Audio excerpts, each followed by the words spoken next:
దాన్ని రాష్ట్ర ప్రభుత్వం దగ్గర కూడా ఈ యొక్క కాంగ్రెస్ సంబంధించిన విద్యా సంఘం తీసుకుపోయి దీన్ని పరిష్కరించవలసిన అవసరం ఉంది. కాకపోతే ఏంటంటే ఎప్పటికున్నా కూడా ఏదో మేము కూడా సపోర్ట్ చేస్తున్నాం, మేము కూడా వ్యతిరేకిస్తున్నాం ఈ సర్క్యులర్కి, మేము కూడా విద్యార్థుల పక్షాన ఉన్నాం అనే నిజంగా అనుకునే వాళ్ళు 13వ తారీఖు నుండి ధర్నా మొదలు పెడితే ఈరోజు దాదాపు 18వ తారీఖు 5 రోజుల నుండి ఒక చిన్న ఈరోజు సర్క్యులర్ విషయంలో ఇంత రాష్ట్ర వ్యాప్తంగా అనేక నిరసన కార్యక్రమాలు కావచ్చు, ధర్నాలు కావచ్చు, అసెంబ్లీ ముట్టడి కావచ్చు. ధర్నాలే చేయొద్దని సర్క్యులర్ ఇస్తే మీరు దాని మీద ధర్నా చేస్తే నిజంగా ఈరోజు ఒకటి ధర్నాలంటే ఈరోజు ధర్నాలు చేసే సర్క్యులర్ లేదంటే ధర్నాలు ఆర్టికల్ 19 ప్రకారం ఈరోజు 10 పౌరునికి కూడా ధర్నాలు చేసుకునే వెసులుబాటు ఉంటుంది. కాబట్టి అలాంటి ధర్నాలు ఏమేం చేయొద్దని సర్క్యులర్ ఇస్తే ఈరోజు ఇక్కడున్న ప్రొఫెసర్గా ఉన్న వీసీ గారే ఈరోజు వీసీ అయ్యిండు. కుమార్ గారు కూడా ప్రొఫెసర్ టర్మ్లో ఉన్నప్పుడు ఆయన కూడా ధర్నాలు చేసిండు, ఆయన కూడా ఏజ్ లిమిట్ కావాలని కొట్లాడిండు, ఆయనకు కావాల్సిన అవసరాల గురించి కొట్లాడిండు, వాటన్నిటి గురించి ఈయనకు మరి అదే యూనివర్సిటీలో ఉండి అదే యూనివర్సిటీలో కొట్లాడిన ఈయనే ఈరోజు అదే యూనివర్సిటీ విద్యార్థులు మాకు విద్యారంగంలో సమస్యలు ఉన్నాయి, విద్యారంగంలో అనేక ఇబ్బందులు ఉన్నాయి, క్లాస్ రూమ్లో సమస్యలు ఉన్నాయి, డిపార్ట్మెంట్లో సమస్యలు ఉన్నాయి, హాస్టల్ శిథిలావస్థలు ఉన్నాయి, నాణ్యమైన భోజనం పెడతలేరు. మొన్న మీరు చూసిరో చూడలేదో ఈరోజు భోజనంలో బ్లేడ్ వచ్చిందని విద్యార్థులు ధర్నా చేస్తే కూడా ఈరోజు ఇక్కడ ఉన్న బీసీ గారు కూడా స్పందించలే. దాని మీద ఏమంటున్నారంటే అన్న ఈరోజు యూనివర్సిటీకి రాష్ట్ర ప్రభుత్వం ఇప్పుడు మేము వీసీ గారిని అడుగుతున్నాం, వీసీ గారిని ఏమడుగుతున్నాం, ఈరోజు దాని మీద స్పందించలే. దానికన్నా నెల రోజుల ముందు అన్నంలో మొత్తం పురుగులు వచ్చినా కూడా స్పందించాలి. ఇలాంటి విషయాల మీద విద్యార్థుల సమస్యలు అనేకం ఉన్నా కూడా ఇంత ఈరోజు ఒక్కరోజు కూడా విజిటింగ్ అవర్లా వీసీ దొరికిన దాఖలాలు లేవు. ఏమనంటే నాకు ఉంది, నాకు ఇంకో అఫిడేషన్ ఉంది, నేను విద్యార్థుల కొరకు ఎందుకుంటా, విద్యార్థులకు అసలు నేనెందుకు టైం కేటాయించాలి అన్న మూర్ఖపు ఆలోచనలో ఈ యొక్క వీసీ ఉన్నాడు. మీ ఇప్పటికైనా ఏం చెప్తున్నాం అంటే సమాధానం వచ్చిందా మీకు వీసీ నుండి ఇప్పటికి కూడా ఏం సమాధానం రాలేదు. వీసీ నుండి ఆ సర్క్యులర్ ఇచ్చిన తర్వాత వీసీ ఎక్కడున్నా కూడా మాకు తెలుస్తలేదు. వీసీని కూడా ఈ రోజు కూడా మేము కలవలేదు. వీసీ అపాయింట్మెంట్ కోరుకున్నా కూడా 4-5 రోజుల నుండి కోరుకున్నా కూడా ఏ విద్యార్థి సంఘమైనా అన్నని అడగండి, వాళ్ళ విద్యార్థి సంఘం కూడా ఈరోజు వీసీ అపాయింట్మెంట్ కోరుకున్నా కూడా వీసీ దొరుకుతలేడు. అంటే వీసీ ఈరోజు విశ్వవిద్యాలయ అభివృద్ధి కోసం ఉన్నాడా, విద్యార్థుల సమస్యల పరిష్కారం కోసం ఉన్నాడా, ప్రజాప్రభుత్వం చేత ఈరోజు ఏది చెప్తా వినడానికి ఉన్నాడా? ఈరోజు విద్యార్థులకు కావచ్చు, విశ్వవిద్యాలయం చదువుకున్న విద్యార్థులకు కావచ్చు, దీని మీద సమాధానం చెప్పే అవసరం వీసీకి ఉన్నది. ఇప్పటికైనా మేము ఒకటే అడుగుతున్నాం, ఈరోజు విశ్వవిద్యాలయాల్లో అనేక సమస్యలు ఉన్నాయి కాబట్టి ఈరోజు ఎవరైనా కూడా ధర్నాలు, రాస్తారోకోలు ఈరోజు ఇలాంటి చేస్తేనే విద్యార్థుల సమస్యలు అధికారానికి పోతాయి, అధికార యంత్రాంగానికి పోయి ఆ సమస్యల పరిష్కారం కోసము బాటలు వేస్తారనే ఈరోజు అనేక సమస్యలతోటి ధర్నాలు చేస్తాం. ఈరోజు పొలిటికల్ పార్టీస్ అయినా అదే, విద్యార్థి సంఘాలైనా అదే, విద్యార్థులైనా అదే.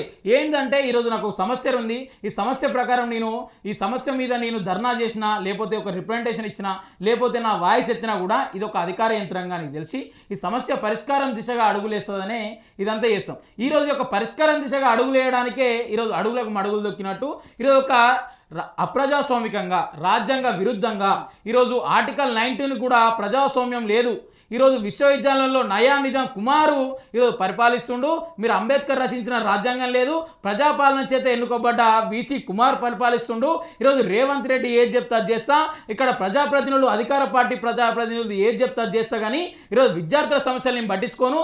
నిజంగా విద్యార్థి సమస్యలు పట్టించుకునే యొక్క వీసీ అయితే ఈరోజు 5 నెలలు అవుతుంది. 5 నెలల్లో ఇప్పటి కూడా చెప్తున్నా, ఏ హాస్టల్ అయినా సందర్శించిండా ఈ వీసీ, ఏ క్లాస్ రూమ్ అయినా సందర్శించిండా? ఈరోజు నిన్నటికి నిన్న ఈరోజు బ్లేడ్ వచ్చిన స్పందించలేదా? ఈరోజు ఒక బాత్రూంలో శిథిలావస్థలో ఉన్న విద్యార్థికి గాయమైనా కూడా స్పందించలేదా? ఈరోజు యూనివర్సిటీలో బోధన సిబ్బంది నియమించాలన్నా స్పందించలేదా?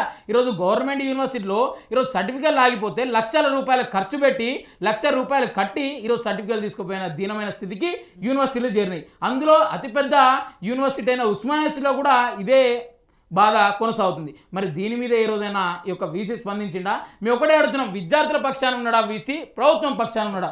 ఇప్పటికైనా తేడా తెలుపు చేయాలి. ఈరోజు విద్యార్థుల పక్షాన ఉంటే మేము ఒకటే అడుగుతున్నాం, యూనివర్సిటీకి ఈ నెల 19వ తారీఖున ఈరోజు బడ్జెట్ సెషన్ ఉంది. విద్యారంగానికి కావచ్చు, ఈ యొక్క యూనివర్సిటీకి కావచ్చు 1,000 కోట్లు తెచ్చే ప్రయత్నం నువ్వు చేసినావా? ఈరోజు యూనివర్సిటీలకు పక్క హాస్టల్ నిర్మించే ప్రయత్నం నువ్వు చేసినావా? ఈరోజు యొక్క 5 నెలల్లో ఎన్నిసార్లు ప్రిన్సిపల్ సెక్రటరీని కలిసినావు, ఎన్నిసార్లు ముఖ్యమంత్రిని కలిసినావు, ఎన్నిసార్లు హైయర్ ఎడ్యుకేషన్ చైర్మన్ని కలిసినావు? ఈరోజు విద్యార్థుల సమస్యలు కావచ్చు, యూనివర్సిటీ అభివృద్ధి గురించి నువ్వేమైనా సర్క్యులర్ రిలీజ్ చేసినావా? ఈరోజు యొక్క సర్క్యులర్ అనేది యూనివర్సిటీ అభివృద్ధి గురించి కావచ్చు, ఈరోజు యూనివర్సిటీలో విద్యార్థుల బాగోగుల గురించి కావచ్చు, విద్యార్థుల అభివృద్ధి గురించి కావచ్చు, ఈ సర్క్యులర్ రిలీజ్ అయితే మీ అందరం కూడా స్వాగతిస్తాం. వేలాది మంది ఉస్మానియా యూనివర్సిటీ విద్యార్థులను ఈ యొక్క సర్క్యులర్ని స్వాగతిస్తాం. ఈ సర్క్యులర్లో ముఖ్యంగా ఏంటంటే అప్రజాస్వామికంగా నువ్వే నువ్వేమో నిధులు లేకపోతువి, నువ్వు ప్రభుత్వానికేమో చేదోడు వాదోడుగా వండుకుంటా వాళ్ళకేమో సపోర్ట్ చేయగలుగుతాయి. ఈరోజు యూనివర్సిటీలో సమస్యలు ఉన్నాయి, వీటి మీద అడిగే ప్రయత్నం చేస్తే విచ్చలవిడిగా నాకు నచ్చింది నేను చేస్తా, నయా నిజామును నేను ఈరోజు కాంగ్రెస్ ప్రభుత్వం చేత ఎన్నుకోబడ్డ నాయకు ఈరోజు వీసీని కదా రాజ్యాంగబద్ధంగా నేను ఇప్పటికైనా నాకు నచ్చింది ప్రభుత్వం చెప్పింది నేను చేస్తా, కానీ విద్యార్థుల పక్షానని ఉండని ఈరోజు మొండి వైఖరి ఇప్పటికైనా దాన్ని తెలుపుకోవాలి, ఇప్పటికైనా సర్కులర్ని వెనక్కి తీసుకోవాలని ఈ వీసీ గారిని విన్నవించుకుంటున్నాం.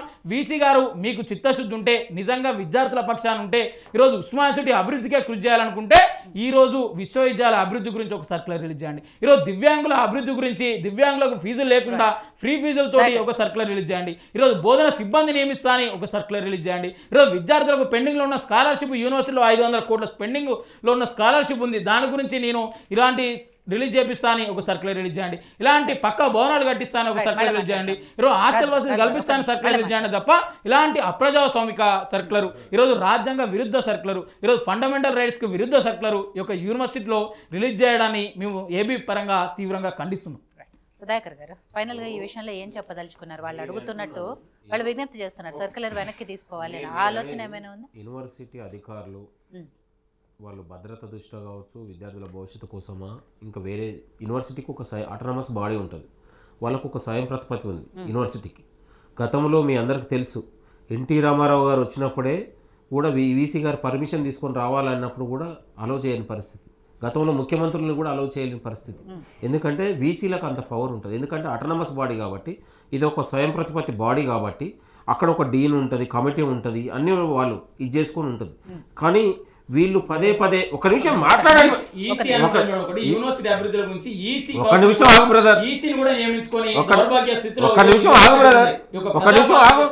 అయితే నేను అనేది యూనివర్సిటీ ఒక స్వయం ప్రతిపత్తి కాబట్టి వాళ్ళు ఇవాళ కొత్తగా కాదు, బీఆర్ఎస్ ప్రభుత్వం ఉన్నప్పుడే బహిరంగ సభలు కానీ ధర్నాలు కానీ ఎక్కడ కూడా లేకుండా బ్యాన్ చేశారు. ఆర్ట్స్ కాలేజ్ దగ్గర